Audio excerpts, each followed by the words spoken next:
여러분 안녕하십니까? 문재인 대통령이 오늘 취임 4주년을 맞아 특별 연설을 합니다. 이어 출입 기자들과의 질의응답도 이어지는데요. 지난 4년을 돌아보고 남은 임기 1년의 국정 운영 계획을 밝힐 것으로 보입니다. 코로나 백신 수급이라든지 부동산 문제, 한미 정상회담을 비롯해서 최근 주요 현안에 대한 이야기를 할 것으로 보이는데요. 청와대 연결해서 들어보도록 하겠습니다.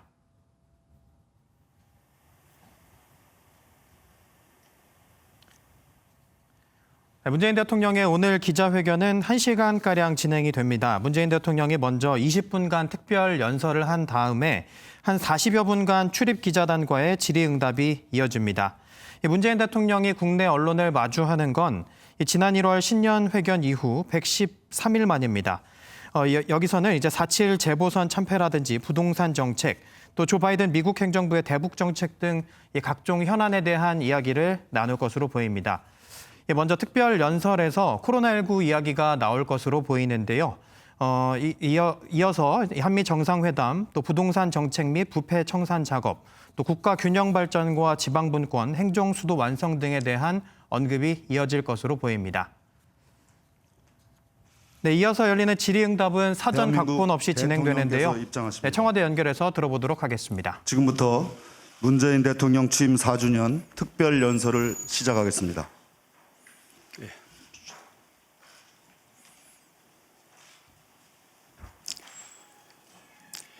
존경하는 국민 여러분, 임기 1년이 남았습니다. 보통 때라면 마무리를 생각할 시점입니다. 하지만 저는 남은 1년이 지난 4년 그 어느 때보다 중요하다고 느낍니다. 우리는 여전히 위기 속에 있고 국민들은 평범한 일상으로 복귀하지 못하고 있습니다. 위기 극복을 넘어 위기 속에서 새로운 미래를 만들어내는 것이 우리 정부의 남은 과제입니다. 더 당당한 대한민국, 더 나은 국민의 삶이 그것입니다. 우리는 이미 희망을 보았습니다. 인수위 없이 임기를 시작하고 쉼 없이 달려왔지만 임기를 마치는 그날까지 앞만 보고 가야 하는 것이 우리 정부의 피할 수 없는 책무라고 생각합니다. 코로나 사태가 발생한 지 벌써 1년 3개월이 지났습니다. 이렇게 오래 갈 줄 몰랐습니다. 이토록 인류의 삶을 송두리째 뒤흔들 줄 몰랐습니다. 감염병과 방역 조치로 인한 고통, 막심한 경제적 피해와 실직, 경험해보지 못한 평범한 일상의 상실, 이루 헤아릴 수 없는 어려움을 겪고 계신 국민들께 깊은 위로의 말씀을 드립니다. 정말로 감사한 것은 위기의 순간에 더욱 강한 대한민국의 저력을 보여주었다는 점입니다. 우리나라가 어느 선진국보다도 방역 모범 국가가 될 것이라고 누구도 예상하지 못했습니다. 그러나 우리는 해냈습니다. OECD 국가 가운데 코로나 이전 수준의 경제를 가장 빠르게 회복하는 나라가 될 것이라고 누구도 상상하지 못했습니다. 그러나 우리는 보란 듯이 해냈습니다. 위대한 국민이 있었기에 가능했습니다. 우리 국민은 고난의 기나긴 터널 속에서도 서로 인내하며 연대하고 협력했습니다. 세계가 부러워할 성숙한 시민의식을 보여주었습니다. 위기에 강한 대한민국을 재발견하고 자부심을 갖게 된 것은 오직 국민 덕분입니다.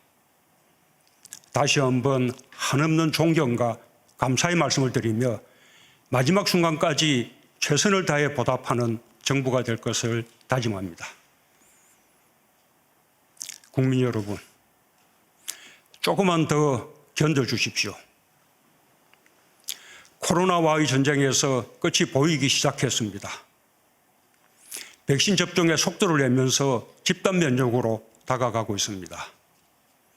집단 면역이 코로나를 종식시키지 못할지라도 덜 위험한 질병으로 만들 것이고 우리는 일상을 회복하게 될 것입니다. 빠른 경제 회복이 민생 회복으로 이어지게 하고 일자리 확보, 코로나 격차와 불평등 해결에 전력을 기울이겠습니다. 선도형 경제로의 대전환에 매진하여 선도국가 도약의 발편을 마련하겠습니다. 정부는 위대한 국민과 함께 위기를 박차고 회복과 포용, 도약의 길로 힘차게 나아가겠습니다. 국민 여러분, 방역 상황의 불안을 아직 떨치지 못하고 있습니다. 하지만 전 세계적으로 코로나 확진자가 증가하는 추세 속에서 우리나라는 방역 당국의 관리 범위 안에서 통제되고 있습니다. 특히 가장 중요한 치명률은 다른 나라와 비교할 수 없을 정도로 낮은 수준입니다. 그동안의 백신 접종과 국산 항체 치료제가 치명률을 낮추는 데 큰 역할을 하고 있습니다. 정부는 선제검사와 철저한 역학조사, 신속한 치료 등 방역의 원칙과 기본을 흔들림 없이 지켜왔고 국민들께서 경제적 피해와 불편함을 감수하면서 적극 협조해 주신 덕분에 K방역이 지금까지 세계의 모범이 될 수 있었습니다. 하지만 보이지 않는 감염이 지속되고 있고 변이 바이러스에 대한 우려도 커지고 있습니다. 한순간도 경계를 늦출 수 없습니다. 상황이 안정될 때까지 정부가 더욱 철저한 방역 관리에 나서겠습니다. 백신 접종으로 일상회복의 대장정이 시작되었습니다. 좀 더 접종이 빨랐더라면 하는 아쉬움이 있는 것이 사실입니다. 백신 접종에 앞서가는 나라들과 비교도 하게 됩니다. 하지만 백신 개발국이 아니고 대규모 선투자를 할 수도 없었던 우리의 형편에 방역당국과 전문가들이 우리의 방역 상황에 맞추어 백신 도입과 접종 계획을 치밀하게 세우고 계획대로 차질 없이 접종을 진행하고 있는 것은 정당한 평가를 받아야 한다고 생각합니다. 특히 전 세계적인 백신 공급 부족과 수급 불안정으로 인해 백신 확보 경쟁이 치열한 가운데 기업들까지 힘을 보탠 전방위적 노력으로 우리 국민 2배 분량의 백신을 확보할 수 있었습니다. 3차 접종의 가능성과 변이 바이러스 대비 미성년자와 어린이 등 접종 대상의 확대, 내년에 필요한 물량까지 고려하여 추가 물량 확보를 위한 노력을 계속해 나갈 것입니다. 접종 속도도 높여나가고 있습니다. 목표를 상향하여 6월 말까지 1,300만 명 이상 접종할 계획이고 9월 말까지 접종 대상 국민 전원에 대한 1차 접종을 마쳐 11월 집단 면역 달성 목표를 당초 계획보다 앞당길 것입니다. 정부는 대규모로 백신을 접종할 수 있는 우리의 의료체계와 인프라를 최대한 활용하겠습니다. 국민들께서도 적극 협조해 주시기 바랍니다. 한편으로 정부는 코로나 장기화에 대비한 백신 주권 확보를 위해 국산 백신 개발을 총력 지원하겠습니다. 동시에 세계 2위의 바이오 의약품 생산 능력을 바탕으로 백신 생산의 글로벌 허브가 되도록 전폭적인 지원을 아끼지 않겠습니다. 국민 여러분, 1년 전 오늘 세계는 코로나 충격으로 국경이 봉쇄되고 글로벌 공급망이 붕괴되는 등 대공황 이후 최악의 경제 침체의 한가운데 있었습니다. 전 세계적으로 수요와 공급이 동시에 타격을 받으며 실물 경제와 금융이 함께 위축되는 복합 위기에 직면하고 기업 활동과 영업의 제한으로 대량 실업 사태가 뒤따르는 초유의 경제 위기 상황이었습니다. 저는 1년 전 이 자리에서 국민과 함께 경제 위기 극복에 모든 역량을 기울이겠다고 약속했습니다. 위기에서 탈출하는 데 그치지 않고 위기를 오히려 기회로 만드는 데 전력을 다하겠다고 말씀드렸습니다. 그로부터 1년이 지난 오늘 같은 자리에서 우리 경제가 OECD 어느 나라보다 빠르게 이미 지난 1분기에 코로나 위기 이전 수준을 회복했다고 국민 여러분께 보고 드릴 수 있게 되어 매우 다행스럽게 생각합니다. 경제 위기 속에서 꿋꿋이 견디며 이뤄낸 성과입니다. 가계와 기업, 정부가 혼연일체가 되어 이룩한 국가적 성취이며 국민적 자부심입니다. 모든 경제 지표가 견고한 회복의 흐름을 보여주고 있습니다. 4월까지 수출 실적이 역대 최대 규모를 기록하고 있고 설비 투자도 빠르게 늘어나고 있습니다. 소비가 살아나고 경제 심리도 코로나 이전 수준으로 호전되었습니다. 전 세계가 우리 경제의 반등 가능성을 먼저 알아보고 국제기구들이 우리의 성장 전망을 일제히 상향 조정하는 가운데 4% 이상의 성장 전망까지 나오고 있습니다. 정부는 더 빠르고 더 강한 경제 반등을 이루겠습니다. 올해 우리 경제가 11년 만에 4% 이상의 성장률을 달성할 수 있도록 정부 역량을 총동원하고 민간의 활력을 높이겠습니다. 적극적 확장 재정으로 경제 회복을 이끌고 방역 안정에 맞추어 과감한 소비 진작책과 내수 부양책을 준비하겠습니다. 선제적인 기업 투자를 적극 지원하고 특히 수출에서 역대 최대 실적을 목표로 모든 지원을 아끼지 않겠습니다. 경제 지표가 좋아졌다고 국민의 삶이 곧바로 나아지는 것은 아닙니다. 위기가 불평등을 더 심화시키고 있습니다. 경제 회복의 온기를 국민 모두가 느낄 때 비로소 완전한 경제 회복이라 말할 수 있을 것입니다. 완전한 경제 회복에 이르는 최우선 과제는 일자리 회복입니다. 고용 상황이 나아지고 있지만 여전히 위기 이전 수준을 회복하지 못하고 있습니다. 최근의 경제 회복 흐름이 일자리 회복으로 연결되도록 정책적 역량을 집중하겠습니다. 무엇보다도 양질의 민간 일자리 창출에 주안점을 두겠습니다. 지난 3월의 고용 회복에서 민간 일자리 증가가 큰 몫을 차지하는 긍정적인 변화가 있었습니다. 디지털, 그린 등 미래 유망 분야에서 대규모 일자리가 창출될 수 있도록 투자 확대와 함께 인재 양성과 직업 훈련 등을 강력히 지원해 나가겠습니다. 특히 기업과의 소통을 강화하여 규제 혁신, 신산업 육성, 벤처 활력 지원 등 민간 일자리 창출 기반을 확대해 나가겠습니다. 조선업 등 경기 회복과 함께 고용 확대가 예상되는 분야에 대해서는 숙련된 인력들이 적기에 공급될 수 있도록 지원하겠습니다. 코로나 충격으로 일자리 격차가 확대된 것이 매우 아픕니다. 특히 고통이 큰 청년과 여성들에게 각별한 관심을 가지겠습니다. 일자리 예산을 신속히 집행하면서 추가적인 재정 투입도 필요하다면 마다하지 않겠습니다. 임기 마지막까지 일자리를 최우선에 두고 하나의 일자리라도 더 만드는 데 최선을 다하겠습니다.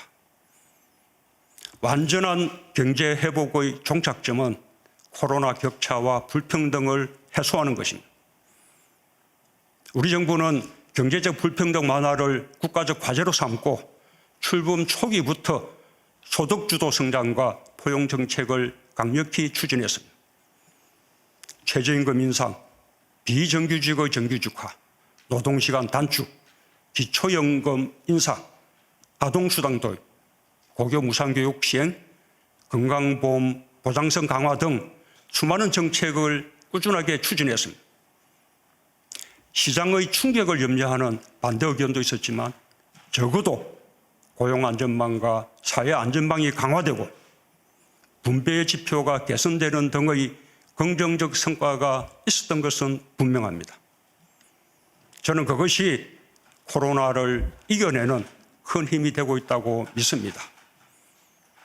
하지만 코로나 위기가 흐름을 역류시켰습니다. 코로나가 핥히고 드러낸 상처가 매우 깊습니다. 특히 어려운 사람들을 더욱 어렵게 만들어 코로나 격차 속에서 불평등이 더욱 심화되었습니다.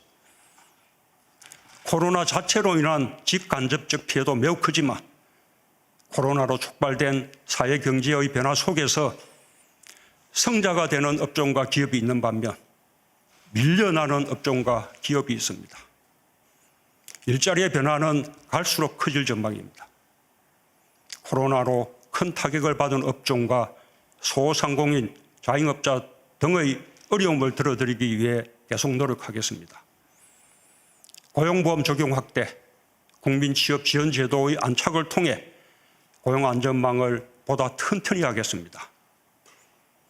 실시간 소득 파악 체계를 구축하여 전국민 고용보험 시대를 열고 체계적인 재난지원과 촘촘한 복지를 실현하는 기반을 만들겠습니다. 상병수당 도입, 부양의무자 폐지 등의 정책도 속도를 내겠습니다. 코로나로 가중된 돌봄 부담과 돌봄 격차 해소에 대해서도 특별한 관심을 기울여 나가겠습니다. 주거 안정은 민생의 핵심입니다. 날로 심각해지는 자산 불평등을 개선하기 위해서라도 부동산 투기를 철저히 차단하겠습니다. 실수요자는 확실히 보호하면서 부동산 시장 안정화에 최선을 다하겠습니다. 민간의 주택 공급에 대해 공공주도 주택 공급 대책을 계획대로 차질 없이 추진해 나가겠습니다. 무주택 서민, 신혼부부, 청년들이 내 집 마련의 꿈을 실현할 수 있도록 실수요자의 부담을 완화하는 다양한 정책적 지원을 확대해 나가겠습니다. 부동산 부패는 반드시 청산하겠습니다. 공직자와 공공기관 직원들의 부동산 투기가 국민들 마음에 큰 상처를 준 것을 교훈 삼아 투명하고 공정한 부동산 거래 질서 확립과 불법 투기의 근원을 차단하기 위한 근본적 제도 개혁을 완결짓겠습니다. 위기의 또 다른 이름은 기회라고 합니다. 코로나 위기가 국제 경제 질서를 바꾸어 놓았습니다. 자국의 상황이 급해지자 개방과 협력보다는 각자 도생의 길로 나아갔습니다. 각 나라가 국가의 역할을 더 강화하여 막대한 국가 재정을 쏟고 있고 자국 중심으로 글로벌 공급망을 재편하기 위해 사활을 걸고 있습니다. 이 같은 엄중한 상황에서 우리 경제는 위기를 기회로 만들어 더욱 강한 경제로 거듭나고 있습니다. 지난해 위기 속에서 세계 10위 경제 강국에 진입했고 1인당 GDP에서 사상 처음으로 G7 국가를 제쳤습니다. 반도체와 배터리 등 우리의 핵심 주력 산업은 세계 최고 수준의 경쟁력을 바탕으로 글로벌 공급망을 주도하고 있습니다.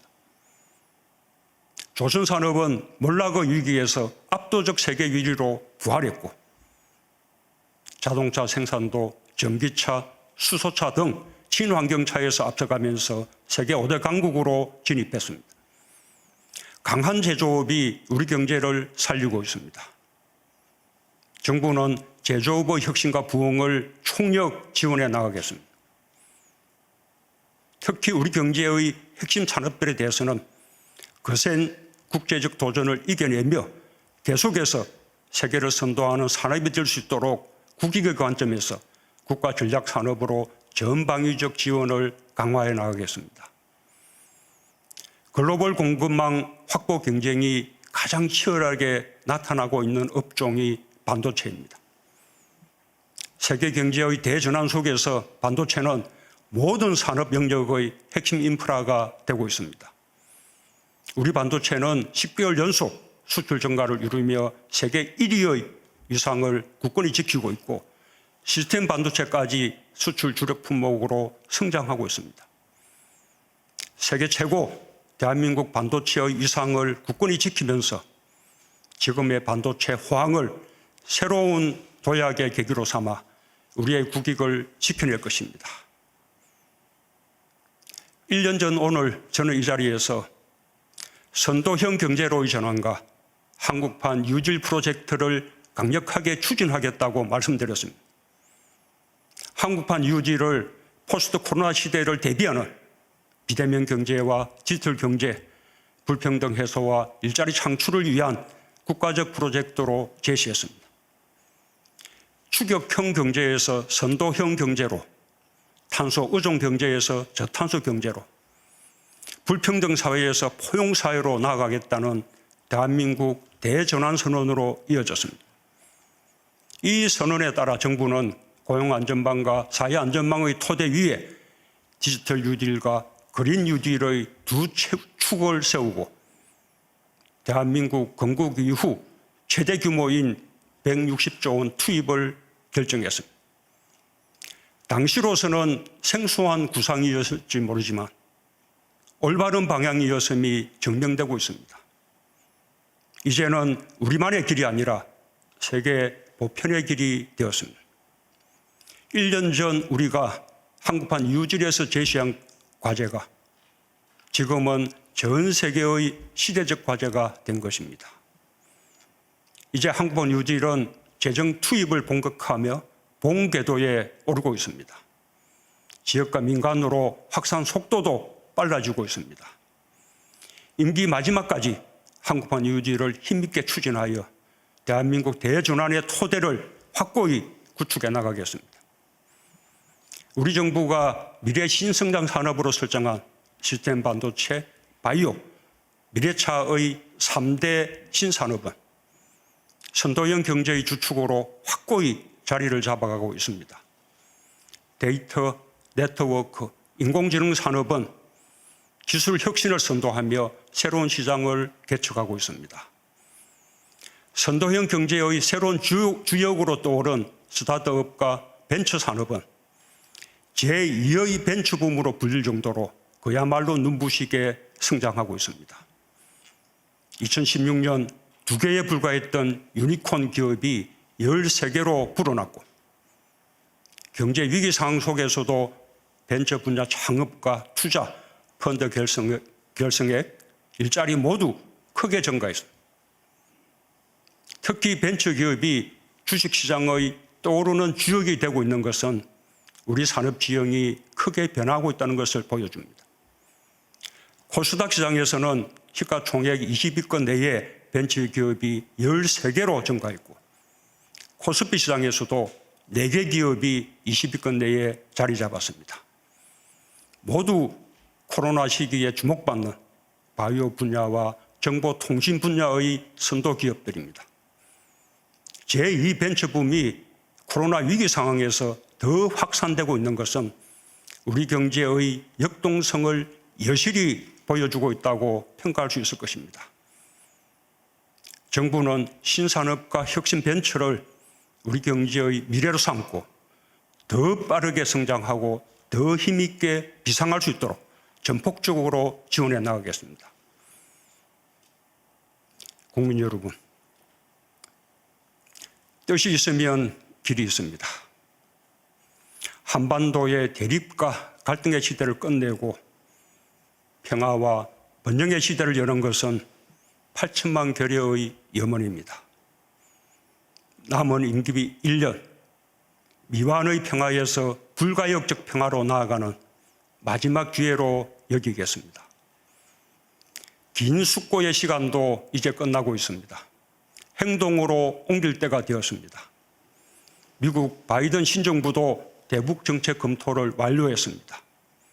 우리와 긴밀히 협의한 결과입니다. 한반도의 완전한 비핵화를 기본 목표로 싱가포르 선언의 토대 위에서 외교를 통해 유연하고 점진적, 실용적 접근으로 풀어나가겠다는 바이든 정부의 대북 정책 방향을 환영합니다. 5월 하순 예정된 한미 정상회담을 통해 한미 동맹을 굳건히 다지는 한편 대북 정책을 더욱 긴밀히 조율하여 남과 북, 미국과 북한 사이의 대화를 복원하고 평화협력의 발걸음을 다시 있기 위한 길을 찾겠습니다. 남은 임기에 쫓기거나 조급해하지 않겠습니다. 다만 평화의 시계를 다시 돌리고 한반도 평화 프로세스를 진전시켜 나갈 기회가 온다면 온 힘을 다하겠습니다. 북한의 호응을 기대합니다. 함께 평화를 만들고 함께 번영으로 나아갈 수 있기를 바랍니다. 우리는 외교를 통해 문제를 해결할 수 있다는 분명한 가능성을 보았습니다. 국민들께서도 대화 분위기 조성에 힘을 모아주시기 바랍니다. 특히 남북 합의와 현행법을 위반하면서 남북 관계에 찬물을 끼얹는 일은 결코 바람직하지 않습니다. 정부로서는 엄정한 법 집행을 하지 않을 수 없다는 것을 강조합니다. 우리 대한민국은 G7에 연속으로 초청되는 나라가 될 만큼 국가적 위상이 매우 높아졌습니다. K-방역이 세계의 표준이 되었고 세계는 우리 경제의 놀라운 회복력과 성장 잠재력에 주목하고 있습니다.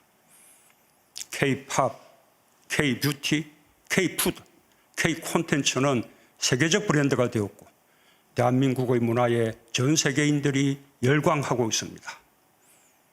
경제, 문화, 예술, 과학, 보건, 민주주의 등 우리가 가진 매력과 국제사회의 기여로 대한민국은 소프트파워 강국으로 나아가고 있습니다.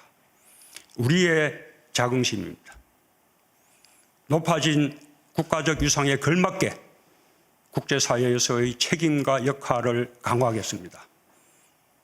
코로나 이전까지 저는 모두 24차례에 걸쳐 31개국을 방문했고 코로나 상황에서도 48개국 정상 및 국제기구 수장과 65회 전화 또는 화상 통화를 하며 국제사회의 연대와 협력에 기여하고자 노력했습니다.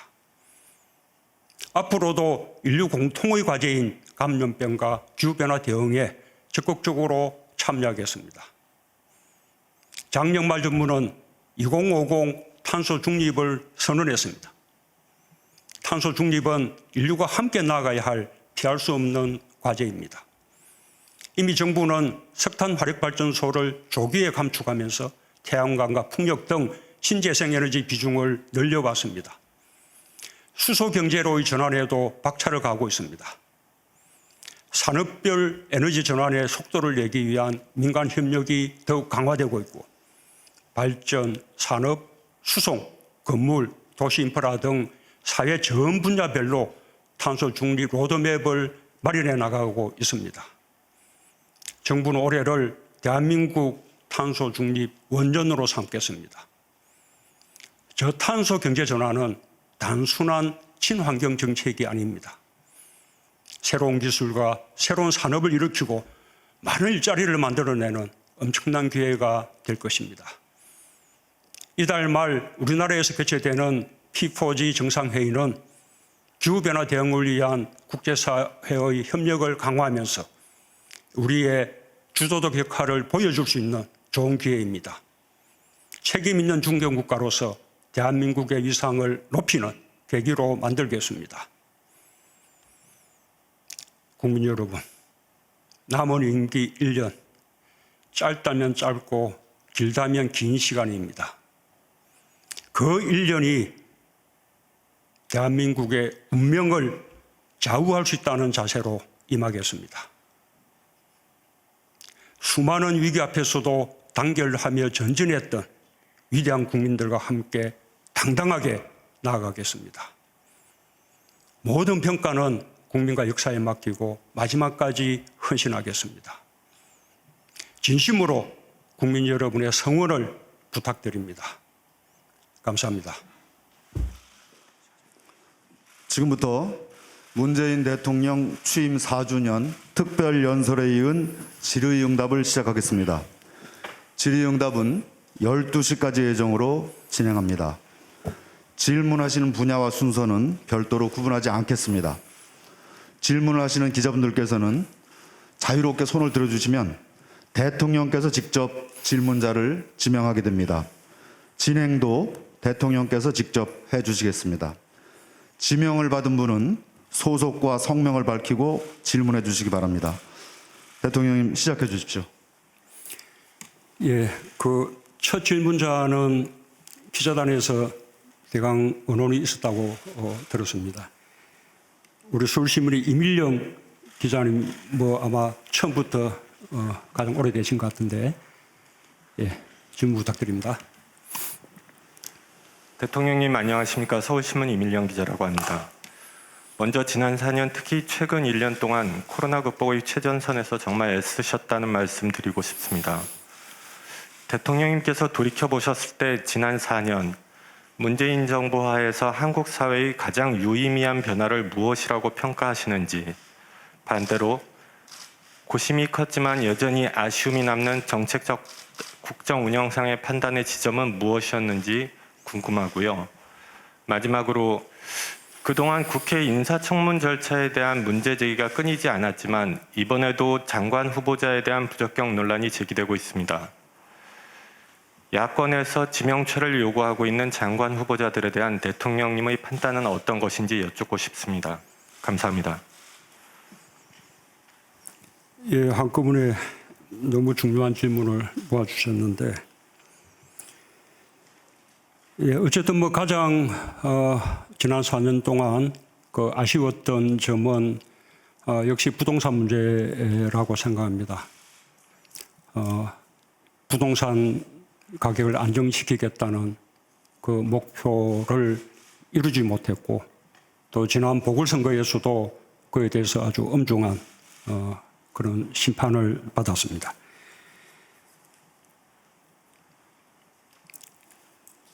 지난 4년 동안 이루어진 변화 부분은 일단 지난 사회를 맞이하는 소회기도 한데요.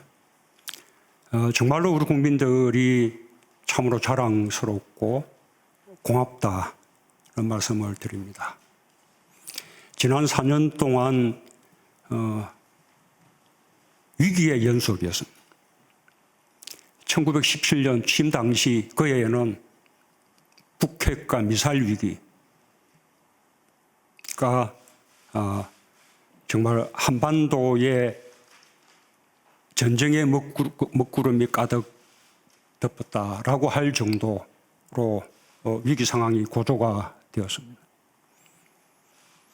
그 위기 상황 속에서 우리는 평창 동계올림픽을 평화올림픽으로 성공적으로 치러내면서 3차례의 남북정상회담과 2차례의 북미정상회담을 끌어내었습니다. 끝까지 완전한 성공을 거두지는 못했지만 어쨌든 그것이 그 위기를 잠재우고 평화를 유지시켰습니다. 그리고 우리가 조금만 더 노력하면 외교를 통해서 그 문제를 해결할 수 있겠다. 한반도의 완전한 비핵화와 항구적 평화체제 만들 수 있겠다라는 가능성을 확인했고 또 자신감도 가지게 되었습니다. 2019년에는 일본의 반도체 소재에 대한 수출 통제가 있었습니다. 그 바람에 우리 산업의 핵심 중에 핵심이라 할 수 있는 반도체 산업에 직격탄이 되고 우리 경제가 큰 어려움을 겪을 것이라는 그런 우려들이 많았습니다. 그러나 우리 민관이 함께 협력하고 대기업과 중소기업이 협력하고 특히 소재 공급 기업과 수요 기업이 함께 협력하면서 그 위기를 벗어나고 나아가서 소부장 강국으로 한국이 더욱더 발전할 수 있었습니다. 지금은 2020년부터 아시다시피 코로나 위기를 겪고 있습니다. 그러나 코로나 위기 속에서도 우리는 세계가 인정하는 방역 모범 국가가 되었고 그 방역의 성공에 힘입어서 경제 충격을 가장 작게 받고 또 가장 빠르게 회복하는 그런 나라가 되었습니다. 모두 우리 국민들이 이룬 성과입니다. 정말로 자랑스럽고 고마운 일입니다. 그런데 이런 위기 때마다 항상 그 위기와 불안감을 증폭시키고 심지어 그 가운데서 갈등이나 분열을 조장하는 그런 형태들도 늘 있어 왔습니다. 지금도 마찬가지입니다. 우리는 국민을 믿어야 한다고 생각합니다. 국민들이 이루어낸 이 위대한 성취를 부정한다거나 가소평가는 그런 일은 절대로 안 될 일이라고 생각을 합니다. 그것이 지난 4년 우리 한국 사회가 만들어낸 가장 큰 변화라는 말씀을 드리고 싶고요. 인사청문회 문제도 질문을 너무 많이 하셨어요. 또 이제 복잡한데 어쨌든 야당에서 반대한다고 해서 저는 검증 실패라고 생각하지 않습니다. 청와대의 검증이 완결적인 것은 아닙니다.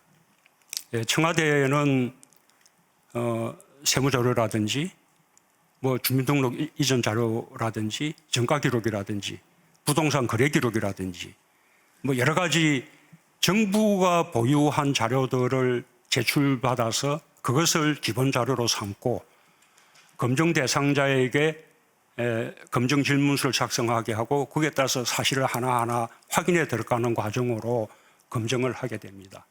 이 검증이 완전할 수는 없습니다. 그럴 만한 기능과 인력을 청와대가 갖고 있지 못합니다. 그렇기 때문에 그에 이어서 언론의 검증, 그다음에 또 국회의 인사청문회의 검증 작업이 이루어지게 됩니다. 그 모두가 검증의 한 과정을 이루는 것이라고 생각합니다. 오늘까지 국회가 인사청문 보고서 채택 여부를 결정할 시간인데 국회의 논의까지 다 지켜보고 종합해서 판단을 하게 될 것입니다. 다만 이 기회에 한 가지 꼭 당부드리고 싶은 것은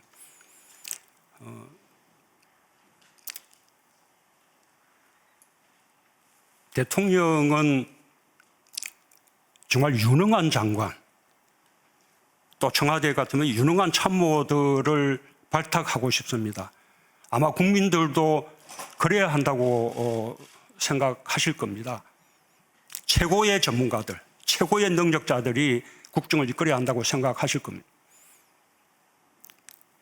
이번에 후보자들도 각각 청와대가 그분들을 발탁하게 된 이유, 그리고 또 그분들에게 기대하는 능력이 있습니다. 국토부 같으면 아시다시피 지금 이 시점에 주택 공급 정책을 차질없이 집행해 나가는 것, 그리고 국민의 불신의 대상이 된 국토부와 LH공사를 개혁하는 것. 국토부 내부에서는 그 책임에서 자유롭지 못하다고 생각합니다. 국토부 아닌 외부에서 찾으면서 그 정도 능력을 갖춘 분이 과연 누가 있을까?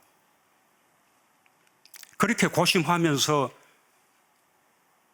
지금의 후보자를 발탁하게 된 것입니다. 해수부 장관 후보자라면 한진해운 파산 이후에 몰락했던 우리 해운산업 다시 재건시키는데 큰 역할을 했습니다. 앞으로 한진해운 파산 이전의 우리 해운 강국의 위상을 되찾는 것이 지금 새롭게 해수부 장관이 맡아야 될 역할입니다. 그에 대한 기대를 가지고 그 점에 있어서 최고의 능력가라고 판단하고 장관 후보자를 지명했습니다. 가기부 장관도 마찬가지로 과학기술 분야에 대한 훌륭한 능력과 함께 지금 우리의 반도체, 인공지능, 디지털 경제, 여러 가지 혁신적인 경제들이 빠르게 성장하면서 이 일을 감당해야 될 전문 인력들이 태부족하다. 기업들은 사람을 구할 수 없다고 하소연합니다. 많은 노력을 기울이고 있습니다만 그렇습니다. 심지어는 외국에서 유능한 인재를 영입해 와야 된다, 과기계에. 그런 말씀들도 많이 하십니다. 그런 과기 분야의 인재를 늘리는 가장 중요한 방법 중에 하나로 제시되고 있는 것이 여성들이 보다 많이 과기계 쪽에 진출해야겠다. 지금 우리 여성들 진출이 가장 적은 분야가 과기 분야. 그러나 여성들이 진출하려면 그런 성공한 여성들을 통해서 보는 로망 또는 그 롤 모델 이런 게 필요합니다. 그런 많은 생각을 담고 지금 여성 후보자를 지명한 것입니다.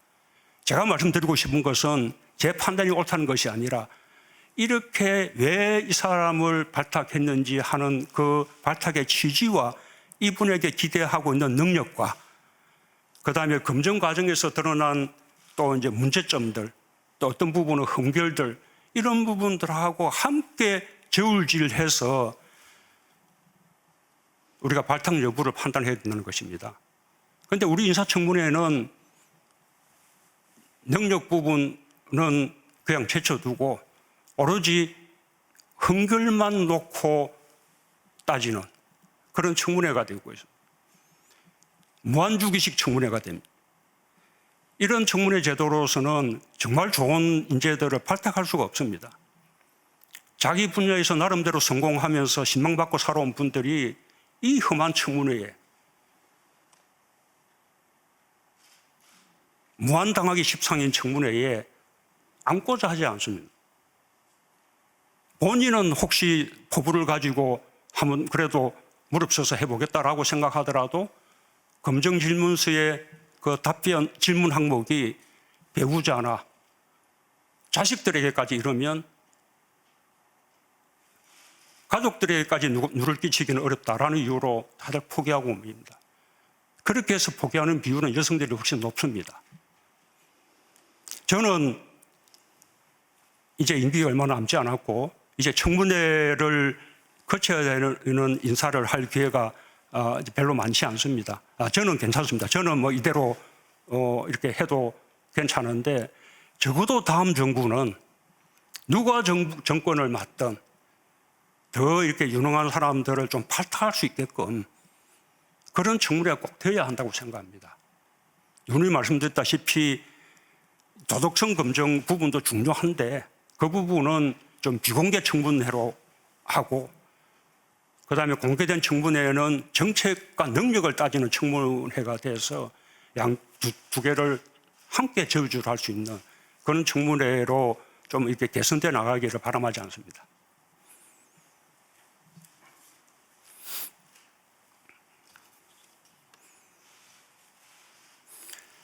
예, 저 중간 줄에 맨 왼쪽에 계신 분죠.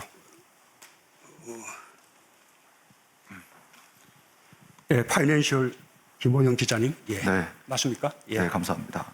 취임 4주년을 축하드립니다. 파이낸셜 뉴스의 김호연 기자입니다. 남북 관계가 좀처럼 호전될 기미를 보이지 않고 있습니다, 대통령님. 앞으로 남은 임기 1년 동안 실현 가능한 목표 설정을 어떻게 하고 계시는지 궁금합니다. 그리고 아울러 최근에 미국에서 검토를 마친 대북 정책에 대해서 북한이 반대 입장을 반발을 하고 있는데요. 10일 후에 있을 한미 정상회담에서 어떤 중재 카드를 제시할 계획이신지 궁금합니다. 예.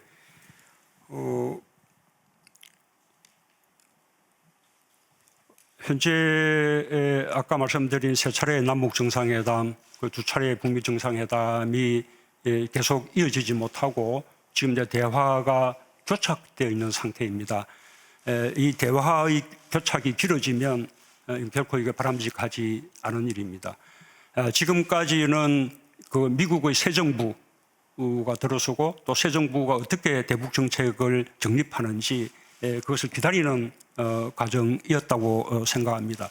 그 부분에 대해서도 미국이 전략적 인내 정책으로 돌아가지 않을까라든지 북한을 외교의 우선순위에 두지 않고 그래서 시간이 좀 많이 걸리지 않을까라든지 뭐 이런 많은 우려들이 있었던 게 사실입니다.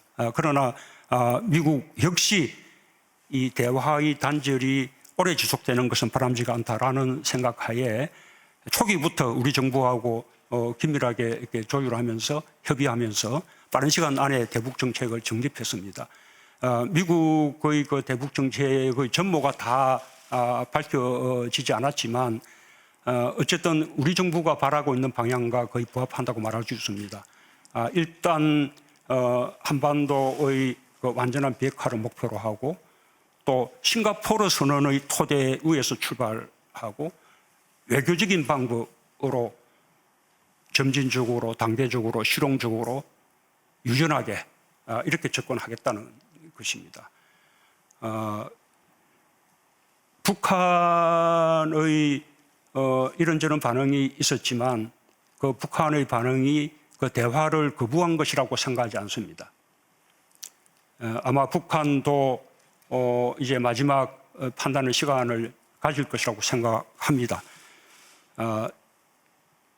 다시 한 번 더 이렇게 마주 앉아서 협의할 수 있는 기회가 주어진 만큼 북한이 호응하기를 기대합니다.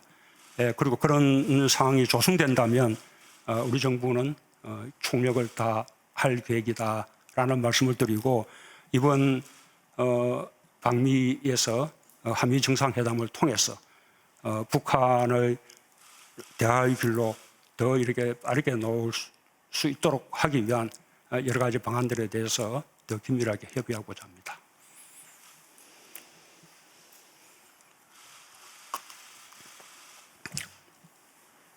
예, 이번에는 가운데 여성분요. 아니 둘째 줄에 여성분. 예.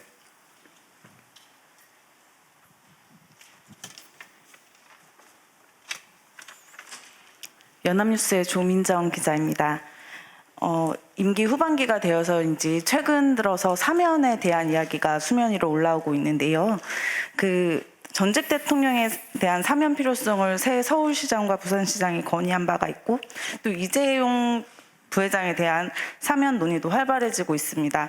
대통령께서는 앞서서 이 사면에 대한 논의에 대해서 국민 통합과 국민적 공감대를 강조하신 적이 있었는데요. 지금도 아직은 좀 시기상조라고 생각하시는지 궁금합니다. 예, 전임 대통령들에 대한 그 사면을 바라는 의견들이 많이 있는 반면에 또 그에 대한 또 반대 의견도 만만치 않게 많이 있는 상황이고요. 특히 이제 이재용 또 삼성 그 부회장에 대한 사면 의견도 많이 듣고 있습니다. 경제계뿐만 아니라 종교계에서도 그런 사면을 탄원하는 의견들을 많이 보내고 있습니다. 전임 대통령들은 사실 전임 대통령 두 분이 지금 수감 중이라는 사실 자체가 국가로서는 참 불행한 일이죠. 안타깝고요. 특히 또 이렇게 고령이시고 건강도 좋지 않다고 하니까 더더욱 안타까운 마음입니다. 예, 그런 점도 생각하고요. 또 그것이 이제 국민 통합에 미치는 영향도 생각하고 또 한편으로 우리 사법의 정의, 형평성, 또 국민들 공감대 이런 거 생각하면서 판단해 나가겠습니다. 이재용 그 부회장의 사면도 그렇습니다. 지금 반도체 경쟁이 세계적으로 격화되고 있어서 우리도 반도체 산업에 대한 경쟁력을 더욱더 높여 나갈 필요가 있는 것이 분명한 사실입니다. 그러나 또 마찬가지로 그런 여러 가지 형평성이라든지 과거의 선례라든지 국민 공감대 생각하지 않을 수 없습니다. 대통령의 권한이라고 하지만 대통령이 결코 마음대로 쉽게 결정할 수 있는 사안이라고 생각하지 않습니다. 충분히 국민들 많은 의견을 들어서 판단해 나가겠습니다.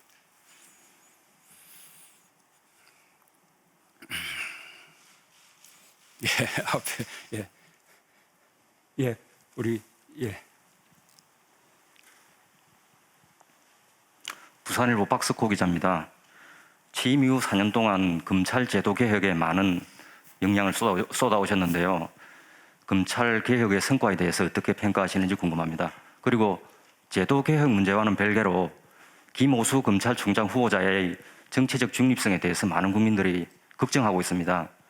이런 우려를 불식하기 위해서 대통령께서 현 정권에 관련된 수사들, 울산시장 선거 개입 의혹이라든지 월성원전 사건이라든지 이런 사건들에 대해서 성역 없이 살아있는 권력이라도 봐주지 말고 철저하게 수사하라고 김오수 후보자에게 공개적으로 지시하실 의향은 없으신지요?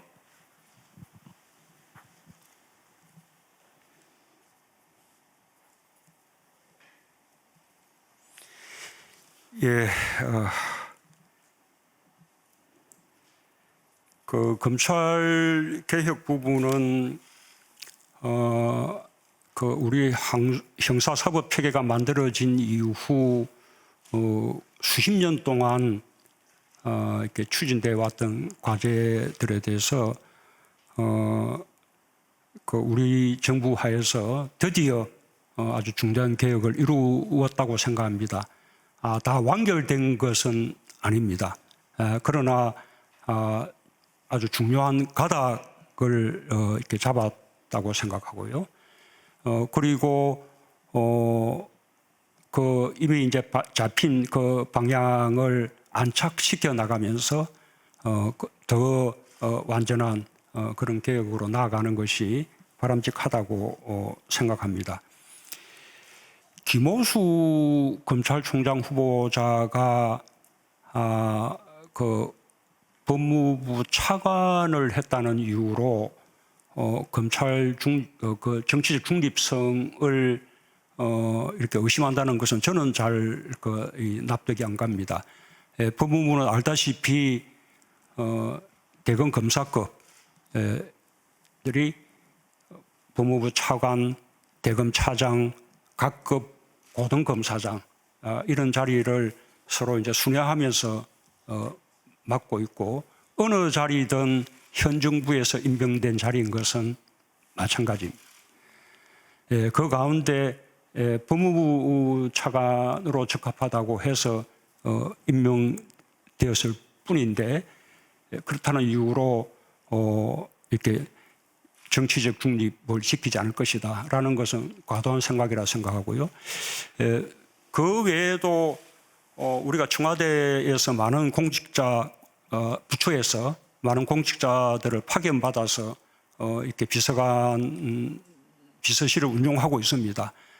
그분들도 모두 그 부처에서는 에이스라는 평가를 받고 있기 때문에 누가 가장 이렇게 일을 잘할 수 있냐라는 관점에서 발탁한 것이지 인간적인 친소관계라든지 정치적 성향이라든지 이런 것을 전혀 가리지 않습니다. 그러나 특정 정부에서 특정 정부의 청와대에서 근무했다는 이유만 가지고 정부가 바뀌었을 때 그 부분의 정치적 성향을 의심한다든지 이렇게 한다는 것은 정말로 우리 그 인재에 대해서 크게 낭비하는 것이라고 생각합니다. 심지어 대통령도 그렇죠. 대통령 지금 정당 소속이긴 합니다. 그러나 대통령이 정당 소속이라는 거하고 선거를 엄정 중립적으로 관리한다는 거하고는 전혀 차원이 다르지 않습니까? 아까 정치적 사건들에 대해서 검찰이 정치적 중립을 지키면서 엄정하게 수사를 잘할 것이라고 믿습니다. 그 점에 대해서 말씀드리자면 아까 원전 수사 등 여러 가지 수사를 보더라도 이제 검찰은 별로 청와대 권력을 겁내지 않는 것 같습니다.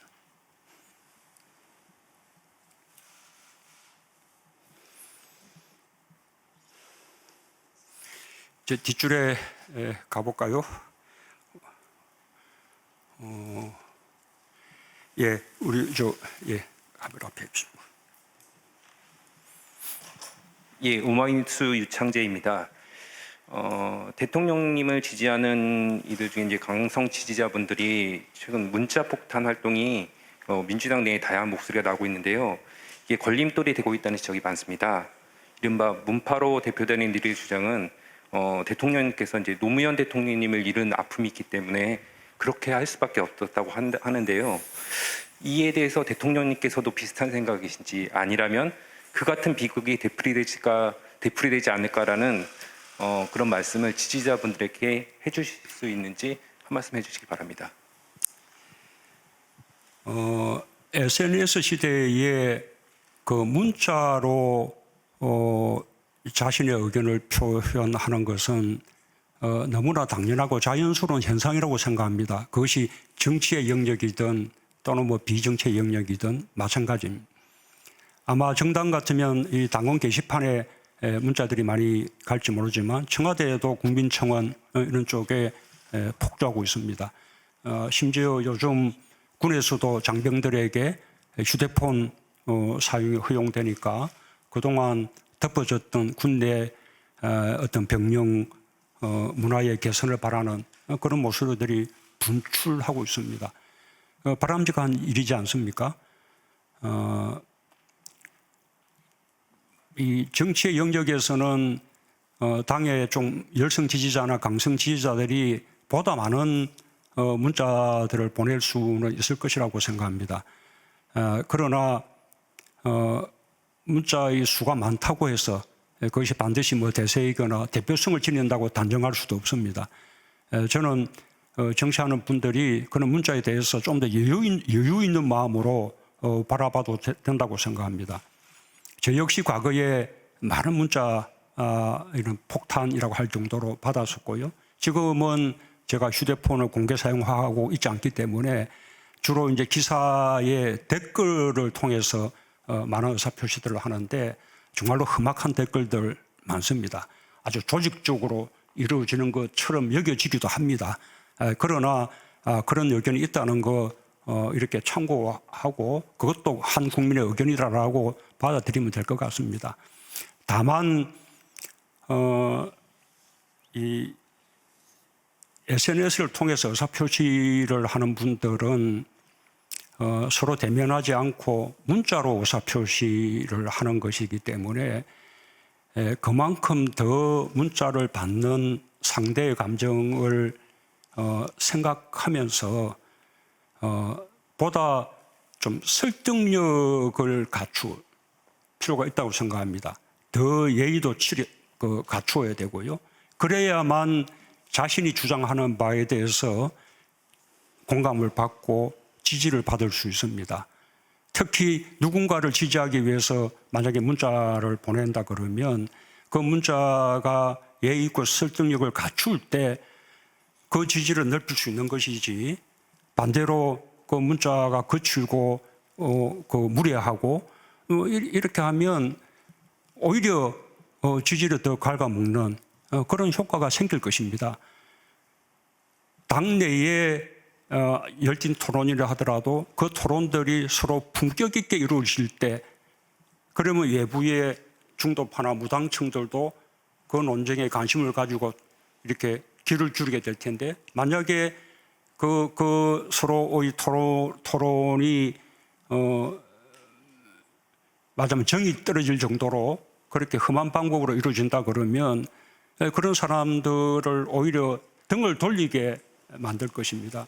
질문이 저를 지지하는 지지자들이라고 하니 저는 정말 저를 지지하는 지지자들이라면 그럴수록 더 이 문자에 대해서 그 예의를 갖추고 상대를 배려하고 그다음에 보다 공감받고 지지받을 수 있는 방식으로 그렇게 이제 문자를 정치의 영역이든 또는 비정치의 영역이든 그렇게 해주시기를 아주 간곡하게 당부드리고 싶습니다. 여러분들이 질문을 묶어서 해주시고 또 예. 대통령께서 상세하게 하는 과정에 시간이 지났습니다만 반대편 시간이 이제 뭐 한 2개 더 받겠습니다. 예. 네. 네, 저 MBC의 엄지인 기자입니다. 저는 조금 이르다고 생각할 수 있겠습니다만 다음 대통령 선거와 관련된 질문을 좀 드리려고 하는데요. 다음 대통령이 갖춰야 할 덕목이나 대선 후보들에게 필요한 시대 정신은 뭐라고 보시는지 한 말씀 듣고 싶고요. 아울러서 문재인 정부의 검찰총장이라고 표현했던 윤석열 전 총장이 사퇴한 뒤에 현재까지는 여론조사에서 어느 정도 지지를 받고 있고 특히 야권의 유력한 대선 후보로 지금 거론이 되고 있습니다. 여기에 대해서는 어떻게 평가하고 계신지 대통령의 생각을 듣고 싶습니다. 예, 우선 윤석열 총장은 지금 유력한 그 차기 대선 주자로 그렇게 이제 인정이 되고 있기 때문에 제가 아무 말도 하지 않는 것이 이렇게 바람직할 것 같습니다. 이 다음 대통령에게 필요한 덕목 부분은 제가 과거에도 뭐 그런 질문을 몇 번 받은 적이 있는데요. 뭐 저 답은 뭐 늘 같습니다. 우선은 이제 시대 정신과 함께 해야 할 테고, 그리고 균형 감각이 필요하다고 생각합니다. 우리 역사가 발전해 나가야 할 방향, 이것을 정확하게 보는 것이 중요하다고 생각합니다. 눈에 보이는 것이 전부 다 진정한 민심이라고 생각하지 않습니다. 이 강물에도 표 흐르는 여러 가지 포말 같은 그런 흐르는 민심이 있는 반면에 강바닥에서 도도하게 흐르는 그 민심의 방향이 있습니다. 그것이 시대 정신이라고 생각하고요. 저는 옛날에는 다만 시대 정신을 개인적인 통찰력 통해서 시대 정신을 찾아야 한다고 생각했는데 요즘은 그보다는 공감을 통해서 찾아야 한다라고 생각을 많이 하고 있습니다. 결국은 국민들의 집단 지성이 시대 정신이라고 할 수 있는 만큼 국민들하고 잘 소통하고 공감하면서 시대 정신을 찾아내는 것이 매우 중요하다 생각하고요. 그리고 그렇게 해서 그 설정하는 시대적 과제라고 하더라도 그 과제는 정말로 그 속도라든지 그다음에 또 그 실천 방법이라든지 여러 가지 면에서 국민들이 함께 그 방향으로 갈 수 있도록 균형 있는 그런 접근이 필요하다고 생각합니다.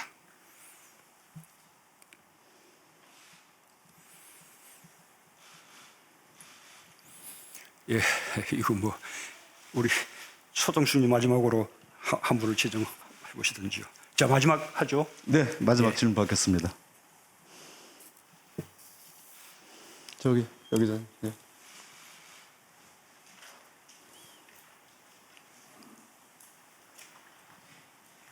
네, 대통령님 안녕하세요. 동아일보 박효묵입니다.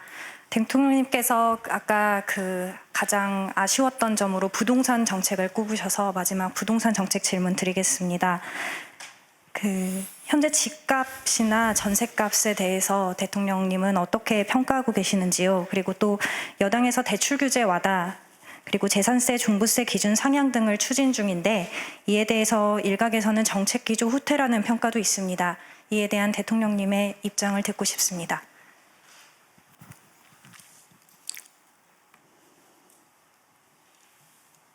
어쨌든 그 이렇게 부동산 정책의 그 성과는 그 이 부동산 가격의 안정이라는 결과로 이렇게 집약되게 되는 것인데 그것을 이루지 못했기 때문에 정말 부동산 부분만큼은 정부가 할 말이 없는 그런 상황이 되었습니다. 거기에 더해서 LH공사의 이제 비리까지 이제 겹쳐지면서 지난번 보선을 통해서 정말 엄중한 심판을 받았습니다.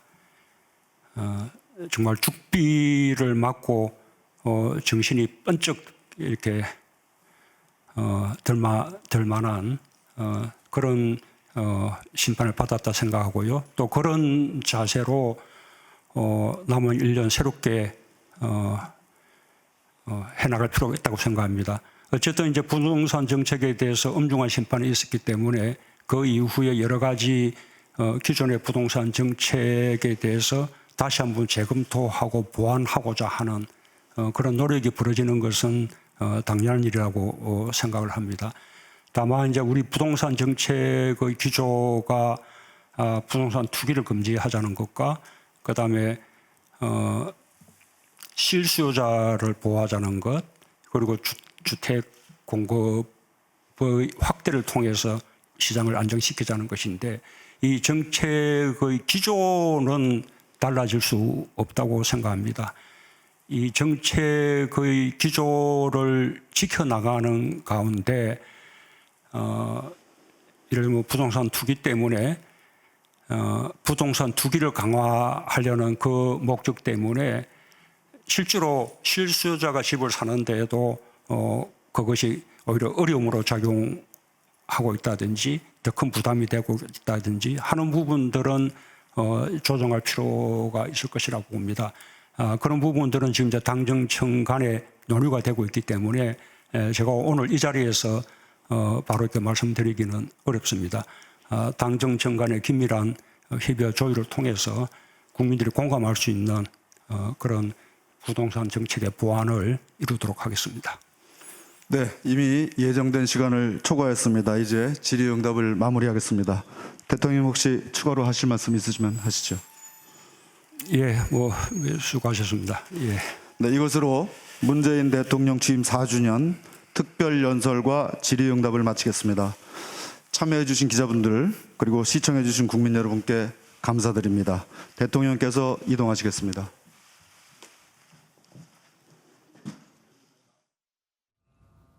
네, 지금까지 문재인 대통령 취임 4주년 특별연설 생중계로 전해드렸습니다. 고맙습니다.